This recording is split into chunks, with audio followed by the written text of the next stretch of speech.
Hello there, Genso here. This is my Devil May Cry 5 Dante Must Die difficulty S rank walkthrough. This is mission 14. It is entitled Diverging Point V. And this is going to be our last mission with V. We're going to be, in typical Capcom fashion, taking on a boss rush of sorts against several of the bosses from earlier in the game that we took on with other characters. But now we're going to be facing off against those bosses with V. And if that wasn't enough of a twist on things, they also decided to cripple V even further by taking away his ability to utilize his familiars. So in each one of the boss fights, you're going to be given the opportunity to regain one of the familiars. And especially at this difficulty, there's going to be kind of pretty rigid standards on what familiars you need to choose and when you need to choose them. The three bosses are going to be the Cavalier, Angelo. It's also going to be the Behemoth, and it's going to be not the Behemoth, the Goliath, excuse me, and also the Artemis. What I would suggest that you do is to start off with Goliath, and you're going to want to pick Shadow. If you choose Griffin or if you choose Nightmare, it's really going to be kind of impossible to kill this boss. So Goliath is definitely the easiest of the three, and Shadow actually does have some pretty good tactics for taking this boss down if you can keep him alive. So Shadow can be killed in one hit by a lot of Goliath's moves. The best way to circumvent this is to be constantly working on infusing Shadow with DT and reading the book as much as you can. As you can see here, we're kind of already off to that dismal start. Shadow's been knocked out, and we're gonna have to move in to try to revive him. Thankfully, Goliath was in an animation there where he wasn't doing too much, but if you can get in close to Shadow's core when it's exposed, you can restore his body quicker. Definitely something you're going to want to do.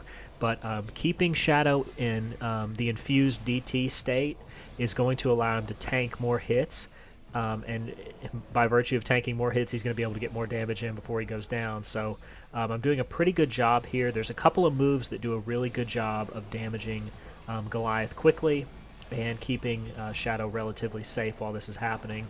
One of those is going to be this spiked move that I'm doing right now. You saw there it did a big chunk of damage. When you're infused with Devil Trigger, it does even more damage. But we've got a stun now on Goliath that we're not really able to capitalize on like we can with Nero, but I'm going to take that opportunity to get a little bit more damage in. He's going to go into DT, and the other move, which you're seeing right now, is the backward move. If you hold lock on backwards and attack, and you kind of spam the attack button, Shadow will spin in the air, and he kind of moves up to Goliath's face, and a lot of his big swings don't go into the face and don't have hitboxes there, so you can do a lot of damage over a period of time, and a lot of times Goliath just ends up kind of flailing at the air, not really hitting anything. So once that's done, what you're going to see most people do is they're going to move to Artemis and they're going to pick Griffin. I was kind of having some trouble doing that. I did a couple of runs before this, and I kept my familiars were having trouble following Artemis. She was moving all over the place. She was making it really difficult for my my animals to keep track with her, and it was really kind of a mess. So I know this guy teleports around a lot. But Shadow actually does a really, really good job of parrying attacks without really intending to, as you can kind of see. As you can kind of see here, I'm just kind of spamming on the buttons, and he's doing a decent enough job of parrying the attacks and building up some DT. The one thing you want to be careful of is both of your familiars going down. If both of your familiars go down, the Angelo is going to have pretty much a beeline sight on on you, and you're going to be completely defenseless during this time, so you're almost certainly going to take damage.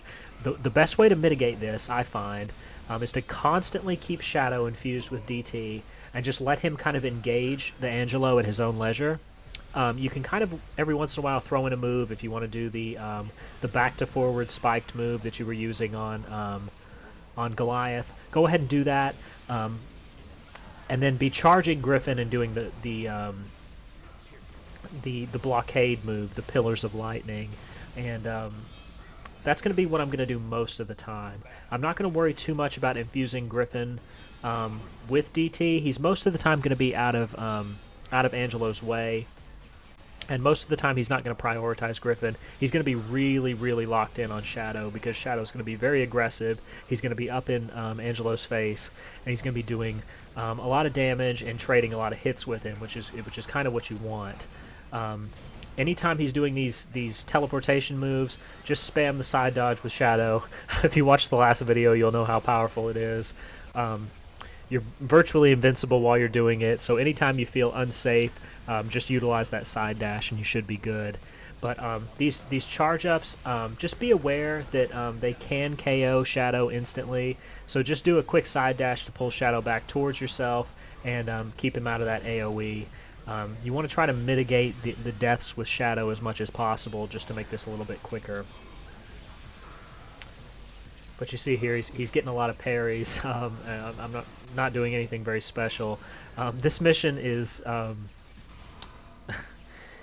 arguably pretty boring. Most of the time you're just reading the book and just kind of watching the boss from afar, which is kind of a shame, because these boss fights are so interesting with the other characters. But with V, it's really just this a spam fest, and you just kind of stand back out of the way. I suppose V's kind of like the mage type character, like a summoner in an RPG, right? He just kind of stands back out of the fray and lets his familiars do the heavy lifting. Which is why it was such a strange choice for an action title like this, and one that's so proclaimed as an action title. So it's just such an interesting choice. But this death animation is really cool right here, where V kind of phases out and he's actually behind him and does the finishing blow. That's a nice touch. I like that.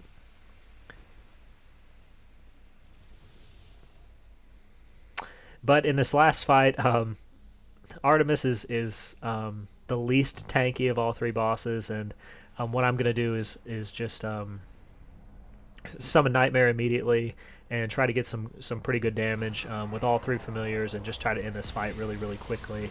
And I kind of get a bad pattern with Nightmare, where he just kind of stands there and does the melee moves, and the melee moves are the worst moves that the Nightmare has. So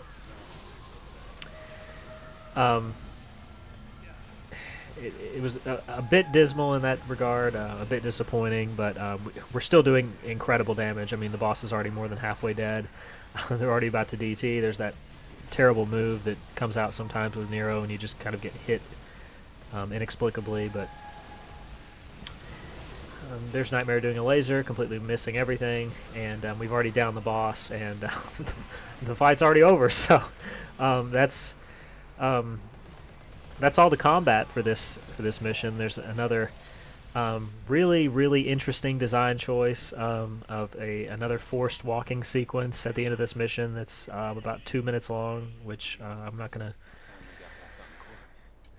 delve into too much, because it's just another one of those anomalies of this game, forced walking sequences.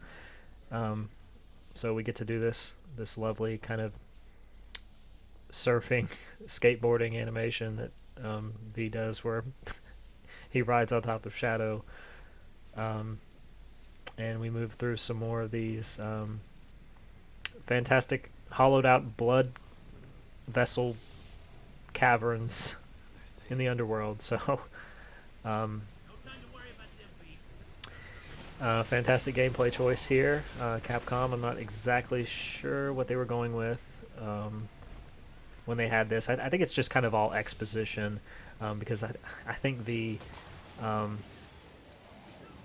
is kind of the moment where V realizes that that his time, at least in this form, is coming to an end, and kind of does a little bit of allusion to what's to come at this point, which not much of a secret anymore on this game that's a couple of years old, but I'll refrain from saying too much for people who maybe haven't done it yet. But there's the end of the mission.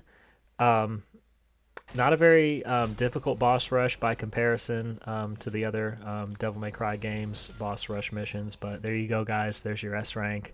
Thank you very much for watching, and I'll see you next time.